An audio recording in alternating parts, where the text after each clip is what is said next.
A Tangle of Misplaced Trust in Twin Peaks Episode 12. It's written by Chris Flackett and read by Laura Stewart.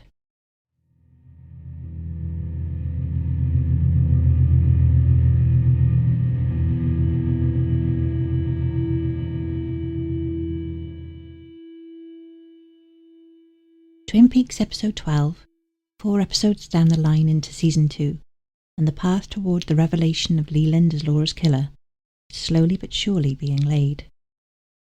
The Orchid's curse is a little bit of stopgap, a brief moment of respite before the show really capitulates to ABC's demands, puts its foot forward to the pedal, and accelerates towards the big reveal. There are no huge steps forward here in plot and mythology, but it doesn't harm the episode any. The Orchid's curse works as an elaboration of the trust found in the town's relationship, the warmth of the town towards Leland, the warmth they will sadly discover he has betrayed, Audrey's belief in Dale Cooper as her hero, Donna's trusting confession with Harold her confessor, and ultimately the town's belief in the human decency that can be displayed through law and justice, as compared to the cold authoritarianism such institutions often display. It's certainly known that to some extent the show, particularly in its first season, playfully utilises the genre conventions of the nighttime soap opera to great effect. The Orchid's Curse still plays with the conventions of television, but it's not so much the soap opera that is at play here, as much as the spy or crime adventure shows of the 70s, such as Mission Impossible. As we shall see, Cooper and Truman's assault on One-Eyed Jacks does not anywhere near touch the brutal, unnerving violence of The Return, nor does it even meet the queasily vicious pitch of Season 2's most sadistic moment, the murder of Maddie. Playfully evokes the cartoon violence of a different genre and a different era, but as we shall see, the show will contrast this with emotionally charged moments that are almost meta, looping back and critiquing television's tendency, in that era, to treat violence in a subdued, cartoonish manner, thereby neutralising and normalising it. Twin Peaks, by contrast, will not shy away from the horror of violence and the extreme emotional states that can force such cruelty to the fore. Justice in the Court of Civic Pride. There are 3 main plot lines at work in The Orchid's Curse: Dale's rescue of Audrey, Donna's submission to and deception of Harold, and the initial court hearings of both Leland and Leo. In hindsight, it is Leland's hearing which will have the largest impact on the story moving forward, although we can argue the later derailment of Dale and Audrey's relationship has a similar, if perhaps negative, impact on the latter parts of Season 2 post-Revelation. But let's put that thought to one side for the moment. Leland is in court for the murder of Jacques Renault. To assess his suitability for bail, what is clear immediately is the idea of the town of Twin Peaks as having little in the way of serious crime. As Cooper tells Albert, "I have only been in Twin Peaks a short time, but in that time I have seen decency, honour and dignity. Murder is not a faceless event here. It is not a statistic to be tallied up at the end of the day. Laura Palmer's death has affected each and every man, woman and child, because life has meaning here, every life. That's a way of living I thought had vanished from the earth, but it hasn't, Albert. It's right here in Twin Peaks." This perception is also aided by the sheer overwhelming flood of emotion that pours from the town in the wake of the discovery of Laura's body, tuned to a pitch even higher than you might expect at the murder of a beloved member of the community. This simply doesn't happen here. Murder is a big city problem that just wasn't applicable to the small, family-friendly town of Twin Peaks. To this end, the town does not even have its own courthouse, having to appropriate the roadhouse, the community centre, and one of the beating hearts of the town, for use in such serious legal matters when required. Side note, if the roadhouse really is one of the hearts of Twin Peaks, then what does The Return say about the state of it? They even have to bring in a judge from outside, the fair-minded, wonderful Clinton Sternwood, along with his law clerk, the hypnotising, to the men of the town, Sid, 2 of my favourite minor characters in the show. The kangaroo court in the roadhouse is very old-fashioned, kind of frontier set-up for justice, but beholden to the law of the state, as opposed to the law of the land they are on.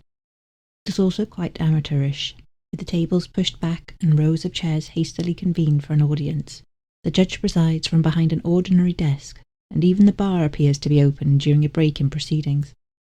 Then again, having to preside over Leo Johnson might be enough to turn anyone to drink mid-hearing. Essentially, the kangaroo court setup makes sense for a small town with little in the way of serious crime. Things have never before been so serious as to require the facilities of a full-time courthouse. Yet there's a problem with the idea that this setup promotes. The veneer of small-town respectability is false. The surface might be clean, but underneath, the town is infested with filth and crime of a serious nature. Not just in the sense that there are fights or adultery occurring. These occur in any small town, of course. Peel back the layers of Douglas firs, and there's Ben Horn procuring girls for his brothel, One-Eyed Jack's, from the perfume counter of his own department store. There's the drug trafficking with Canada that engulfs Leo, the Renaults, and Bobby. There's Andrew Packard with extreme fraudulence, faking his own death. And there's Ben Horn again, burning down the Packard mill for the insurance money and to kill Catherine Martell into the bargain. And this is before we even get to Leland. Like any small town, there is a mixture of people who are oblivious to what goes on in the murky depths. And there are those who choose to turn a blind eye. But ignorance or not, there is always a civic pride at the forefront, something that is always parodied when people talk about small towns.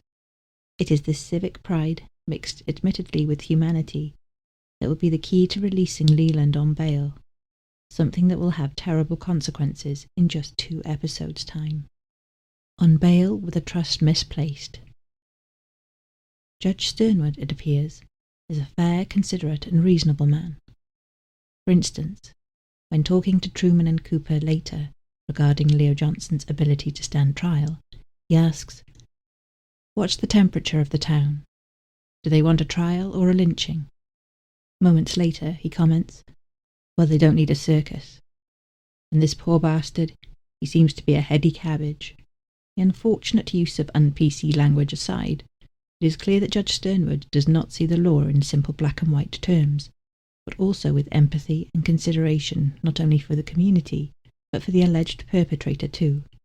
We can see then how the eloquent words spoken for Leland by Sheriff Truman on behalf of the defence make such an impact on Judge Sternwood and lead him to the verdict he reaches. Your Honour, Leland Palmer is a well-known, well-liked, well-respected member of this community. His roots go way back. His grandfather, Joshua Palmer, brought the family here more than 75 years ago. Your Honour, no one can know what it's like to lose a daughter the way Leland did. That's all. The emphasis on displaying a sense of humanity, that Leland acted from an extreme emotional state brought on by the murder of his daughter, is clear. The argument also hinges on the lack of knowledge amongst the townsfolk of how they'd react to losing a daughter, therefore persuading them to give him the benefit of the doubt. But it is also the case that Truman builds Leland up to be a pillar of the community, the sort of person the town can be proud of. Truman even goes as far as to reference the relatively long-standing presence of the Palmer family in the town of Twin Peaks, something which should really be irrelevant when it comes to assessing someone accused of crime. Yet Judge Sternwood, in summing up and announcing his verdict, actually refers to Leland's place in the community and does not even mention the mitigating emotional circumstances. On the basis of this high-standing community and the pristine nature of his public reputation and his respect for the law, the defendant is released on his own recognizance. In the end, it is Leland's standing in the community and the sense of civic pride that comes with it that bails Leland out. Not the more humane reason of a father in pain at the death of his child. This overinflated sense of civic pride will have awful consequences.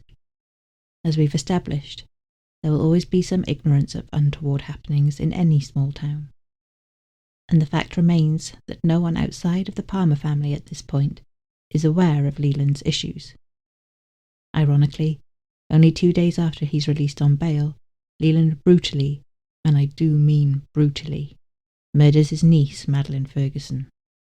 That overinflated sense of civic pride isn't there, and Leland is held on remand, then perhaps Madeline escapes her bloody fate. Deception for a diary. The situation with Leland's bail goes to prove that trust can be tenuous.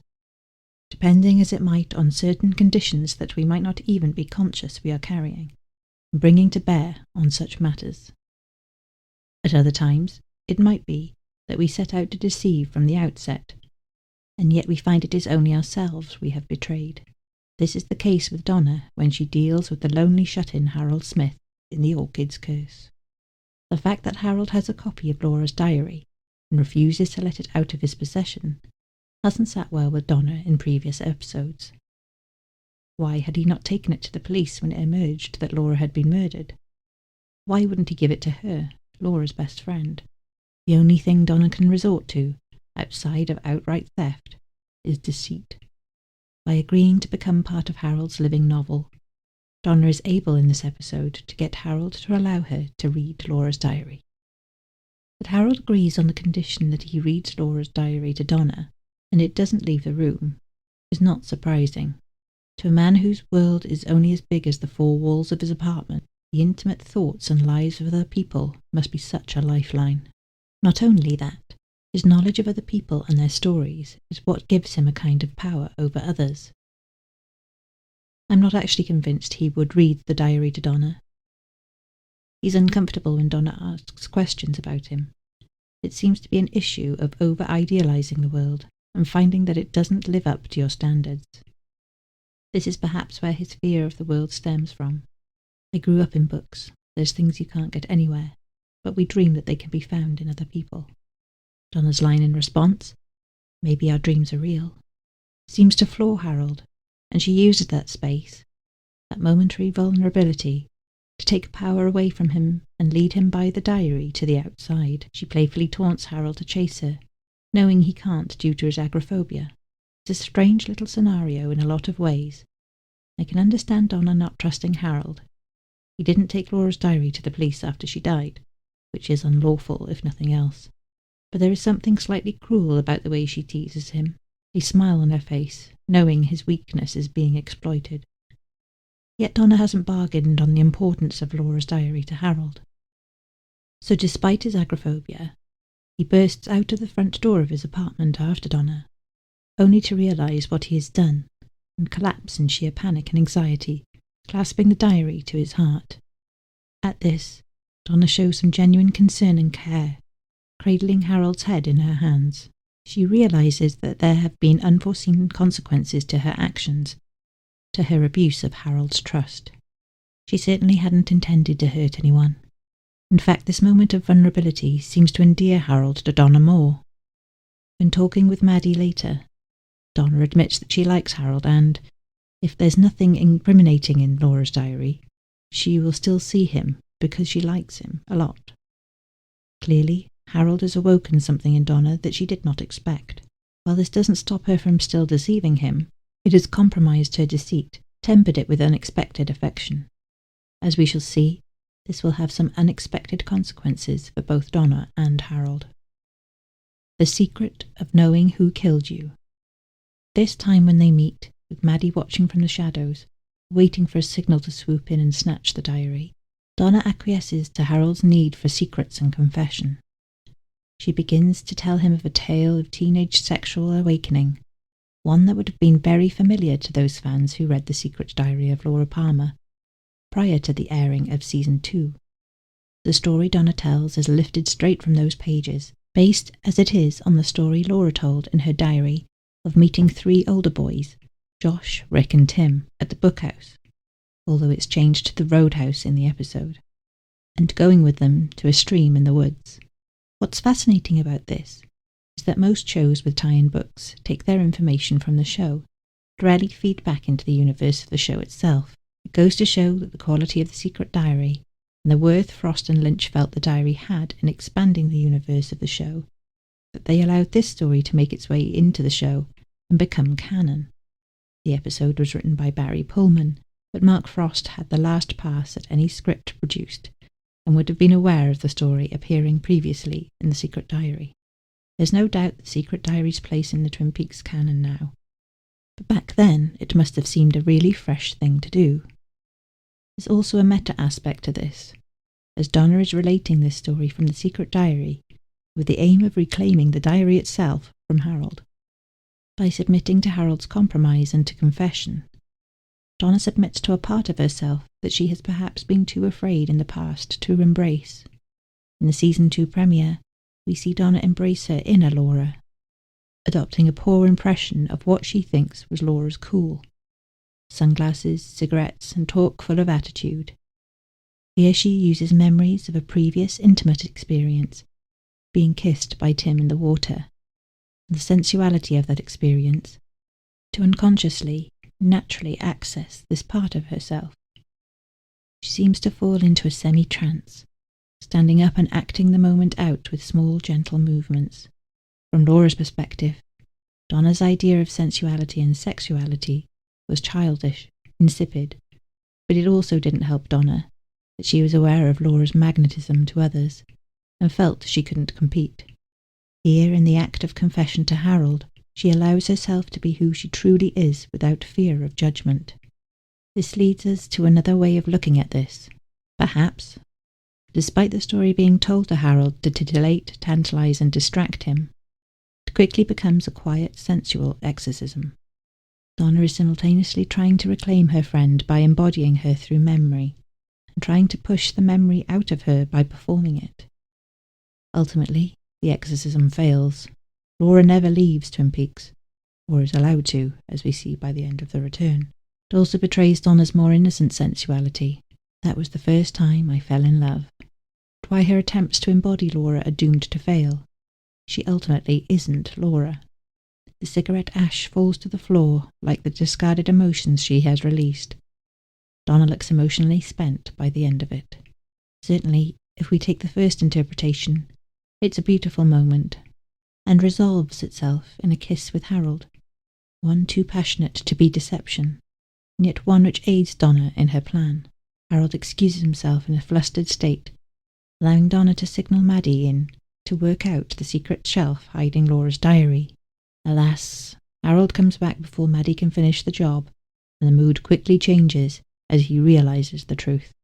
He picks up a 3-pronged gardening fork and corners Maddie and Donna in the corner, his voice alternately gruff, commanding, and fragile, while the skewed camera angle he is framed in only emphasizes the sinister snap in his thinking.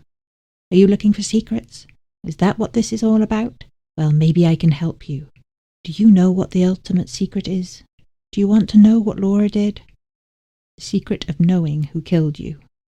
At this, Harold drags the rake horribly down his face, the blood oozing from the cuts, as his eyes stare wildly out in a frightened, righteous trance, while the girls scream at the horror. And it is certainly like something out of a horror film. The act of unexpected self-mutilation, forcing questions of what Harold might do to the girls if he is willing to do such things to himself. Again, we have a scenario where the trust has been misplaced, with severe consequences. Here we are left on a cliffhanger, with Harold having raked his own face. What will he do next? The key, of course, is in his last utterance here, the secret of knowing who killed you. As we'll see in the following episode, Harold takes his own life.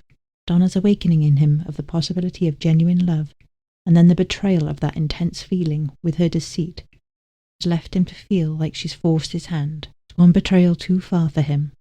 He ultimately puts the blame for his death, whether rightly or wrongly, to Donna's feet.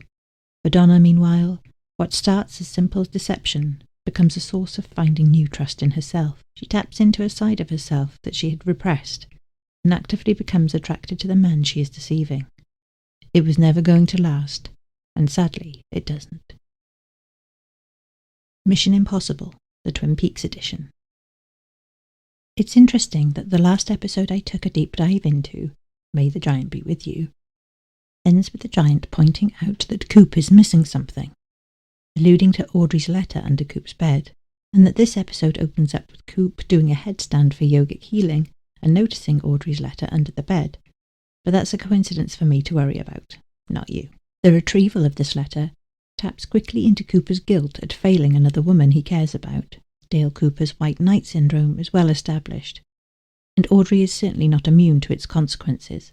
The fact that the letter has been under his bed all that time undoubtedly eats at Cooper. It's lost time, and if Audrey gets seriously hurt or even killed during that period, I can imagine Cooper would never forgive himself. As mentioned earlier, there is a shift in generic conventions when Cooper and Sheriff Truman embark on their mission to rescue Audrey from One-Eyed Jacks. Cooper sneaking up to One-Eyed Jacks in his black stealth clothes. Truman, ever the country boy, opts for jeans instead. Now, contrary to the return and general body of Lynch's work, and in line with the likes of family-friendly shows like The Man from U.N.C.L.E. and The Avengers, the violence here takes a turn for the silly, as Truman incapacitates the bouncer with a grab of the genitals, a gag in the mouth, and tape for silencing, before banging said bouncer's head into the door. Smashing a man's face to a bloody pulp after arm wrestling, this is not. In fact, what is curious is that the violence throughout this sequence is never excessive. Yes, Jean stabs Blackie, but even then it's quite tastefully done. Blackie's body's held close to John, and you don't particularly see the knife penetrate her. There's also an exchange of gunfire between Renault and Truman, reminiscent of any cop show you care to name of that time. Even the rescue of Cooper and Truman by a stealthy hawk, who achieves this by throwing a hunting knife in the back of an armed bouncer, is done with gentle good humour. Good thing you guys can't keep a secret. Cooper and Truman's smiling shakes of the head could have come straight out of an episode of Happy Days or something. And yes, I know Happy Days is not a spy show. It's interesting how the tone changes when Cooper finds himself emotionally charged upon seeing Audrey in her drugged-up state on the bed. His mood shifts. Moments before, Cooper disarmed Nancy using only a handshake into an arm twist. Now, as Nancy tries to talk her way out of any trouble, Cooper snaps at her to shut up, and disarms her approach with a knife by punching her with real aggression in the stomach. The shift is palpable, and it really sticks out on any rewatches. This, more than anything, truly puts across the love Cooper has for Audrey. It's been talked about many times how one of the plans for the continuation of the story was to focus on a relationship between Cooper and Audrey. The reasons this didn't come to fruition have been told many times, and I won't dredge them up here, but needless to say, the scene here demonstrates such a storyline really could have worked, producing as it did such strong emotions from both story and actors. It also forms a commentary on TV violence at the time as well. Rather than arguing for and against the depiction of violence, it instead depicts TV violence as it was seen by most people of the time, and then places it against scenes of emotionally charged moments, such as Coop's sighting of Audrey, and Harold's realization that he's been deceived, so as to show that this depiction of violence, when coupled with a really dramatic emotional impetus, can be effective.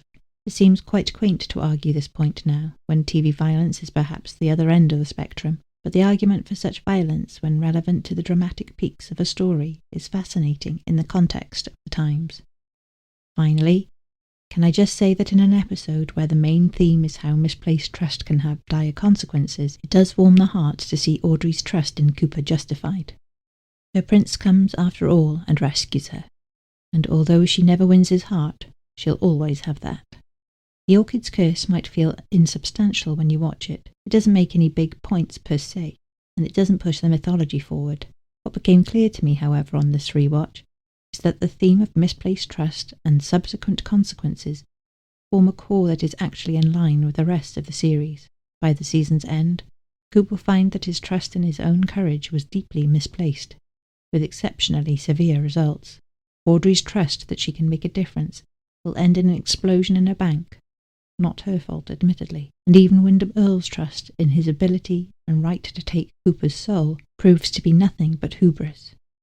Viewed through this lens, The Orchid's Curse provides a microcosm of one of the main themes of the show, but not necessarily one that is talked about often. It's an episode that's richer than it first appears, full of hope and tragedy. Soon the hope will be quashed, but for a moment, for characters like Cooper and Audrey, it feels at least like there were options. Thank you for listening to this audio article from 25yearslatersite.com. Intro and outro theme provided by Ryan Linich.